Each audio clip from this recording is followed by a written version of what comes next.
שלום לכולם, היום אני בחרתי לדבר על חלבון מאוד חשוב בגוף שלנו והוא הקולגן, ואני רוצה לתת כמה היבטים איך נוכל לחזק את הקולגן הקיים ולגרום לגוף לייצר יותר קולגן.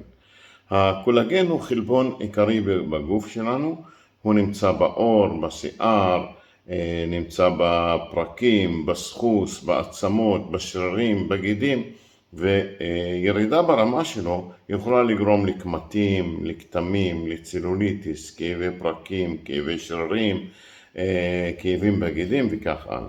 היום אני רוצה להתמקד איך ניתן להגביר את ייצור הקולגן על ידי הגוף, גם מבפנים וגם מבחוץ. בווידאו הזה אני אביא מידע מאוד חשוב לכל הגילאים, לכן חשוב מאוד לשתף אותו וגם לעשות לייק ומנוי לערוץ. אני פרופסור זיאד דבור ממעבדות דוקטור דבור, ויחד אני רוצה שנתחיל בגובה העיניים. חשוב מאוד לדעת שקולגן כמו שרירים הוא ניתן לחיזוק, ניתן לבנייה, הגוף כל הזמן בונה קולגן, וככל שרמת הקולגן בגוף עולה, כך הגוף ייצר יותר ממנו. כל קולגן בגוף, כמו כל חלבון אצלנו, הוא בנוי מחומרי בניין. כמו בבית, אם אנחנו לוקחים קיר בבית, הוא בנוי מלבנות. הלבנות האלה הן מייצרות את הקיר, ויש חומר שמקשר בין לבינה לבינה. כך החלבון, כך גם הקולגן, הוא בנוי מאבני בניין, מלבינות וחומר מקשר ביניהם. אבני הבניין האלה הם בקולגן חומצות אמינו, כמו בכל חלבון נקראות חומצות אמינו. החומצות אמיניו שנמצאות בקולגן הם גלייצין, פרולין והידרוקסיפרולין. אלה נקשרים ביחד אחד לשני על ידי חומר מקשר. החומר המקשר הזה, כמו שהחומר המקשר בקיר שלנו זה מלט, חול, מים, החומר המקשר פה הוא מארבעה חומרים עיקריים, שזה ויטמין C, צינק, נחושת ותרכובות של הסולפור או הגופרית.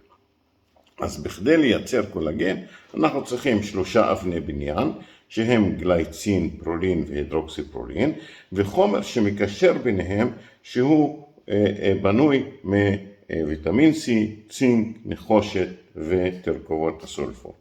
אז מה עושים בכדי לגרום לייצור ולרמת תקינה של קולגן בגוף? התשובה היא בתזונה שלנו. התזונה שלנו, ישנם הרבה מזונות עשירים במרכיבי בניין אלה, בשלושת אבני הבניין, כמו בשר אדום, עוף, דגים, טונה, סרדין, סלמון, בגבינה, קטניות, אגוזים, חלבון הביצה. בכל אלה אנחנו נמצא את 3 המרכיבים העיקריים שמרכיבים את השלד של הקולגן. אז כמה חלבון אנחנו צריכים בכדי לשמור על רמה נאותה ובריאה? אנחנו צריכים 1 גרם חלבון לכל קילוגרם משקל גוף. זה הצריכה היומית. אז מי ששוקל 70 קילוגרם, הוא צריך 70 גרם חלבון ביום. מי שעושה ספורט, הוא יצטרך יותר, הוא צריך כ-1.2 גרם חלבון ביום על כל קילוגרם משקל גוף. אז עכשיו אנחנו דיברנו על אבני בניין, מאיפה אנחנו לוקחים אותם. אחרי שהבאנו את אבני הבניין, אנחנו רוצים לקשר ביניהם. איך מקשרים ביניהם?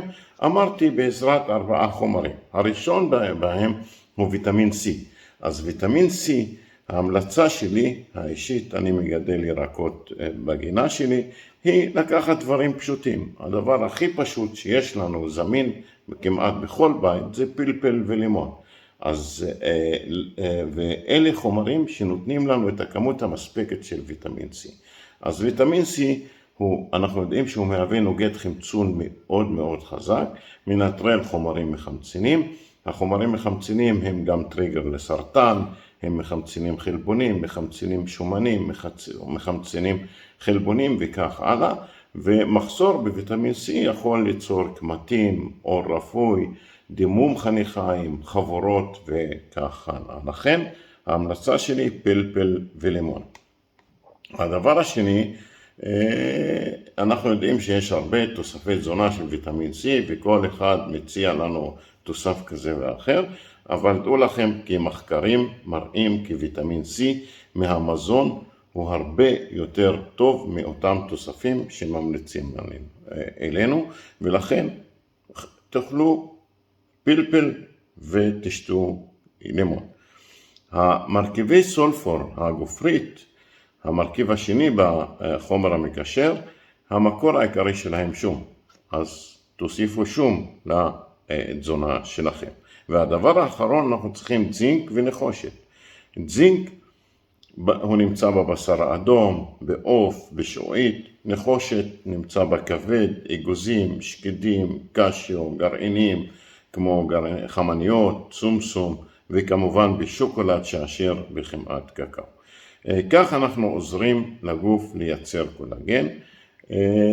כמובן נאכל על ידי שמירה מבחוץ, על ידי חומרים שהם שומרים נגד חמצון, כמו הסרומים או מרכיבי לחות או קרמים נוגדי הזדקנות, לשמור על קולגן בעור שלנו ולהיראות יותר יפה, יותר בריא ויותר קורא.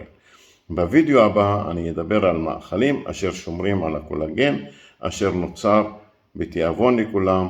הרבה בריאות ותשמרו על היופי הטבעי שלכם.